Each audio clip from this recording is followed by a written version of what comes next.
You're an expert in a lot of what you've written about in Dopamine Nation, but ultimately you're an expert, I think, in a lot of things. You probably could have written a lot of different books. Why'd you choose this one? I think this is the most pressing problem of our time. I am very worried for younger people growing up in this world.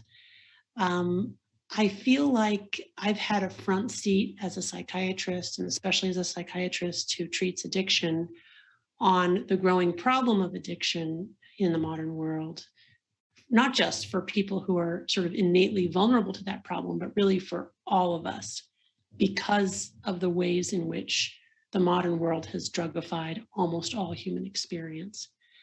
So I wrote it, for my kids' friends, for the world to come, um, really wanting to be thoughtful about how to navigate, an environment that is just begging all of us to get addicted in every waking moment and really hunting us down for that purpose. And I've learned so much from my patients. As you know, I hold up my patients in recovery from severe addictions as modern day prophets for the rest of us. And so I've learned a lot from them, have incorporated it in my own life to good effect, and wanted to share that with others. Yeah, yeah. Would you say, just curious as a follow-up, would you say that most people, I don't know if there's any clear data on this, but do most people on some level struggle with, I don't know, maybe not the technical definition of addiction, right? The clinical definition, but maybe addictive behaviors. And this, you probably kind of slide on a spectrum here, but you think this is something that most people wrestle with on some level? Yes, I do now. So I used to think that I personally was immune to the problem of addiction because growing up, alcohol and drugs literally had no effect on me. Even caffeine doesn't wake me up. So I thought, gee, I guess, that gene skipped me. And then midlife, as I write about in the book, I became quite seriously addicted to romance novels, which of course people laugh, it is sort of funny. Twilight was my gateway drug. My Kindle was my hypodermic syringe. But truthfully, it got to a point where it was interfering with my life and my relationships and my happiness.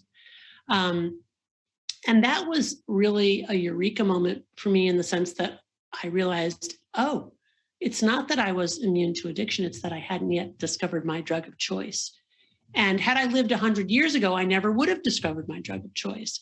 But the world we live in now has such a quantity and variety of drugs, including drugs that didn't exist before, that now we're really all vulnerable to this problem. Will you just explain a little more when you say drugs? I think we all know what you're talking about, but why don't you just I think you're using it a little more generally than many people might, which I think is important and useful in this context, but explain by what might be included when you say drugs.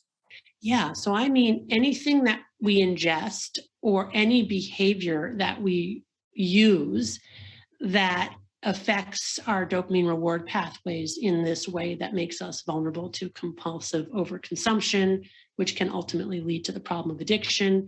How do we define addiction? Addiction, is defined in a number of different ways, but the sort of fundamental definition of addiction is the continued compulsive use of a substance or a behavior despite harm to self and or others. And one of the main messages in the book is that there is some serious physiology or brain science behind this phenomenon.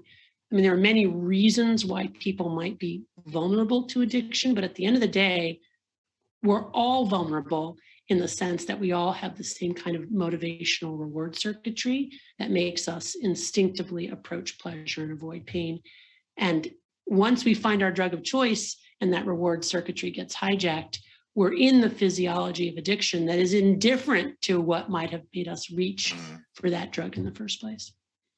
So yeah, the phrase drug of choice is useful here as the extension of the concept of drug, right? It's not, and you said something you ingest, but also behavior. So it can literally be anything a human being does that results in these compulsive, obsessive behaviors that stimulate dopamine, that give dopamine rewards. Absolutely. Yes, Absolutely. And to give examples, it could be cannabis and alcohol and cocaine and opioids. And it can also be video games and pornography and compulsive masturbation and shopping and sugar and social media and romance novels. So the list goes on and on. Yeah. Okay. Great. Thank you. So as you know, I know this is a podcast about human flourishing. And I mean, there's there's been a growing movement for some time that, this is nothing new, that the aim of life is happiness, and what pathways that's nothing new. That goes back, centuries. And we've interviewed some for this podcast, that have emphasized the importance of, taking into account things like negative emotions in our life.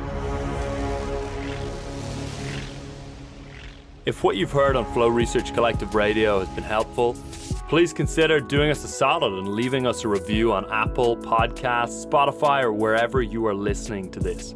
Reviews help us connect to a wider audience so we can get these peak performance principles out to more people.